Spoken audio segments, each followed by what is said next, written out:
you found yourself here once again, Cosmic Vinyl. I'm Cosmic Brian, and I've got something really special for you guys here today, man. You guys better go out, find somebody that has some shrooms or some LSD, because we are going to trip out on some killer psychedelic rock today. Some of it I received in the form of VCLT, some of it I found in the record shops, man, and I'm excited. I'm excited, man, to take this little trip down psychedelic lane. So welcome YouTube, welcome vinyl community. I hope you enjoy this, but I gotta stop talking, do a quick little big chug here. You guys, here's a toast to all of you out there who comment and watch, and if you don't comment, either way, I love having you. So here, this toast is for you, vinyl community. Oh yes, Oh, yeah. My good All right, friend, let's of get course. to it. What we're listening to there is the Fuzz Tones in Heat, little garage rock revival stuff. Killer rock and roll right there. Just a real fun. Get a load of the album cover there. Good stuff. Look at the back. But we're not here to talk about that today. We'll talk about that in another Vinyl Finds video. I just want to get to this. So, first off, I want to show you this real quick. So, I took part in a contest by making a video recently for, I'm going to turn this down just a little bit more. For Dominic at Seeking a Thread. He also has a killer podcast called Searching for a Thread. And when he was introducing the contest on that video, he said that he had some t-shirts and stuff for sale. And I was like, man, first I seen Steve Carlson wore one on his Sunday morning show, so I had to have one. It looked so cool. And sure enough, man, I sent my 10 bucks. Look at that. That's a nice logo, nice, not your cheap like iron-on type stuff. And these shirts are heavy duty. Definitely 10 bucks. You can't even go to Walmart and get a 4-pack of plain white tees for 10 bucks. So, yeah, killer. Thank you so much, Dom. And then he told me he was gonna send some bonus materials with it, and he did not disappoint, folks. Check this out. Searching for a Thread button. He knows I dig buttons. You guys all know that, right? I should have this sucker on right now. I love buttons. And then I thought this was a decal, but it's actually like a fridge magnet or a magnet for whatever, your beer can or whatever. But this is so cool. And then to top it off, I sent this cassette. I've been getting a lot of cassettes lately.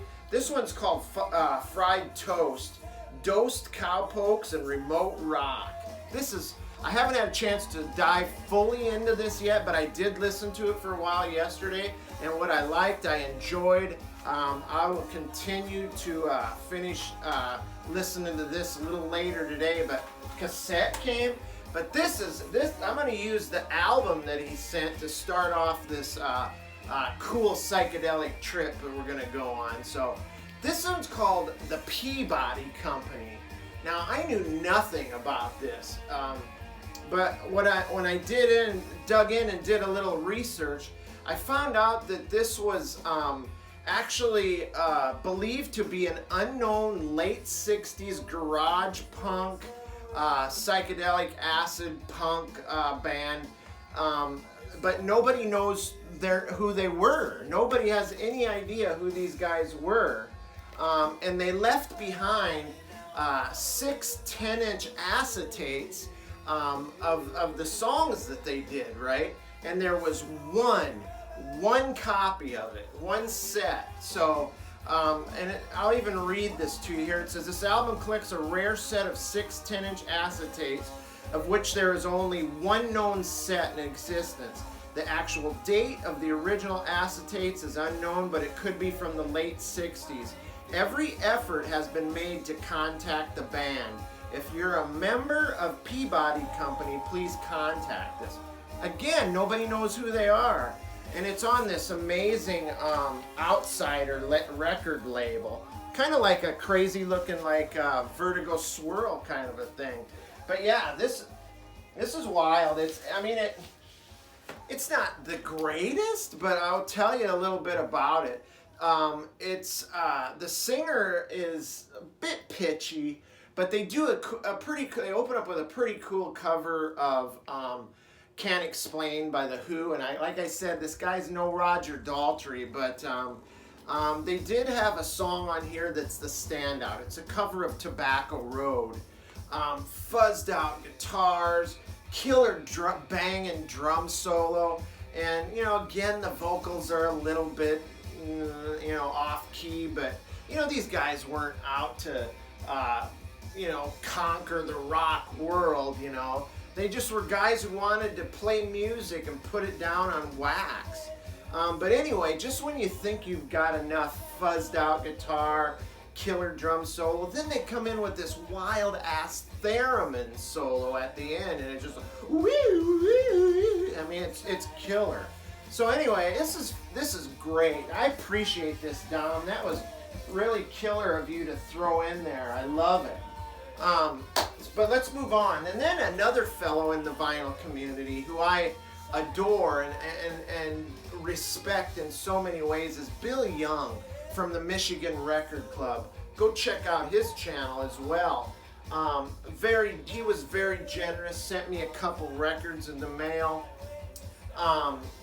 And boom, check this out, Macarthur. This is a one and done prog psych band. There was only 150 to 200 originals pressed of this. It's prog psych, hard rock, recorded in a basement, I believe, and it was just put on this. They had no money for cover art. Just put and I don't even think it was embossed like it is here. And then they just stickered this liner notes and track listing on the back here. So that's what the originals looked like. This kind of brings to mind, this is like I said, it's 1979. It brings to mind kind of like Rush or whatever, comparable to that.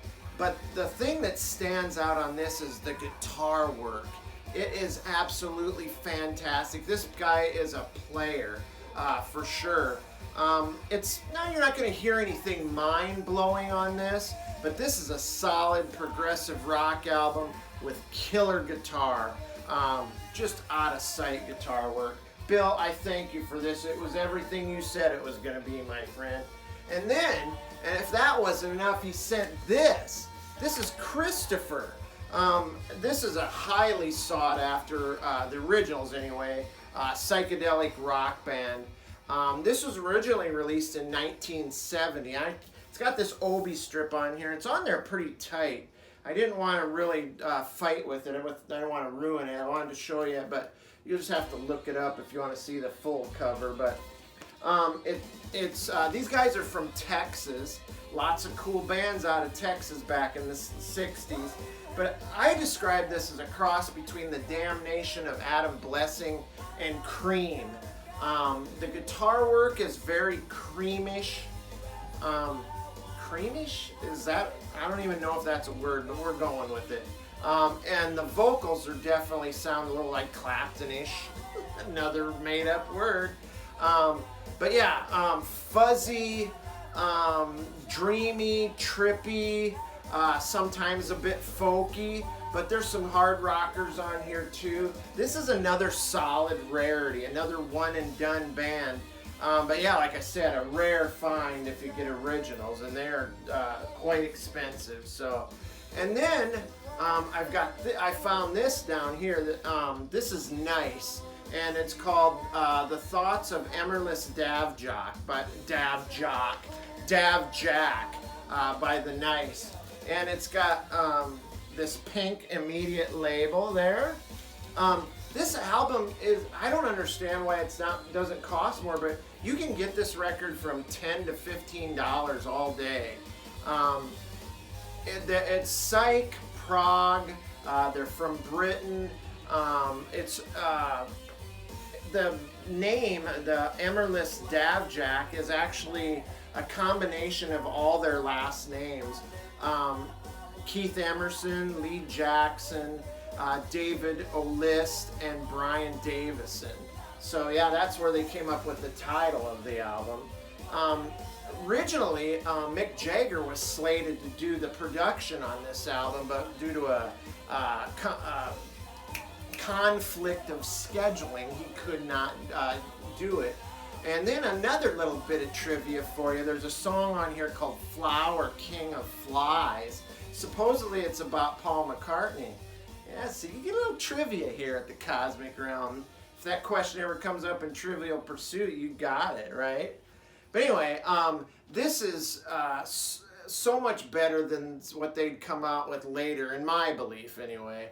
But this has fuzzed out guitars, and even the proggy, like organ parts, are still very cool, very frantic, fast-paced, very British, and that's a compliment, by the way, because I love me some British psychedelic rock. So yeah, and this is another one that I get a mark off of my list of finding all the albums from the Richard Morton Jack Psychedelic book. Let me see if I can find. Yeah, there it is, right there. There's the picture of it. Another one I can cross off. I'll never have all of them, but it's 101 records. But who knows? Maybe it's okay to dream. All right, so let's move on to the next here. All right, so now we've got the Heads. This is an album that I was looking for. Seen it down here when I first moved down here. It's called Heads Up, released in 1968 on the Liberty label. I'll show you that here. There it is. This isn't obviously a reissue, but it's garage. They're a garage psych band, rumored to be from New York City. I would call them like an amateurish version of, say, Vanilla Fudge or Hook. But in fact, when I first listened to this record, I kind of tended to agree with the rest of the reviewers that it was mediocre at best. Nothing really stood out here. It just wasn't a great effort, and it could have been better, right? But then, after further recent listenings, I listened to it with a different frame of mind. I'm like, you know what, I listened to garage, I listened to punk, I listened to garage punk. And, you know, these guys weren't out to change the world. They just wanted to play, right? So if you go into that with that mindset, and not so much judge it for what other people have said, this is actually a fine album. Especially the song, the original, The Land of the Stone Soul, opening track, side 2. A really great song. They cover Day Tripper by the Beatles. They cover Knock on Wood, originally done by a group called Floyd. You probably know it better by the disco queen that did it back in the 70s, named Amy Stewart. It's a pretty decent cover, but look at these guys. I just love that cover art too, with their heads kind of just floating there. But yeah, New York City, garage psych, so check it out. I mean, it's worth it. It's the original songs aren't the best stuff. So, and then I seen somebody show this not too long ago. I believe it was Dana Kimborowicz, Kimbo, and he had an original copy of this. This is obviously a jackpot reissue, but this is Silver Apple's Contact. They're electronic psych band. They're a duo. The one guy's name is Simon, the other guy's name is Danny Taylor. It's very experimental synth stuff. They're likely better known for their debut record, which is also in this. Let's see if I can get to it here. Which is also in this Richard Morton Jack book. See if I can find it quickly here. This one right here. So their debut, Silver Apples. I'm pretty sure most people know more about that one than this one. But as you can see, they're seated in a cockpit of an aircraft. Now, they, as many know, they were sued by Pan Am for what, I mean, it's kind of under the hype sticker there, but that's the Pan American label right there for the airline. And so they were sued for the use of that. Well, there's actually a little bit more to that story. They weren't actually sued because of that. There's an underlying story. So there was an actual agreement between the Silver Apples and Pan Am. And what it was is Pan Am would let them take their album cover shot in the cockpit of one of their aircraft, only if they would include the Pan Am logo on their record cover as kind of like a free advertising, right? But then the reason they got sued was because of the back cover that shows the two guys sitting at an airline crash site. So here you've got the album cover with them in a complete airplane, and then you've got a crashed jet on the back. So as you can imagine, Pan Am was not okay with that. They did turn around and find the reason to sue them, which was the logo, and that's why they got sued. Hey, I told you you'd get a little trivia here.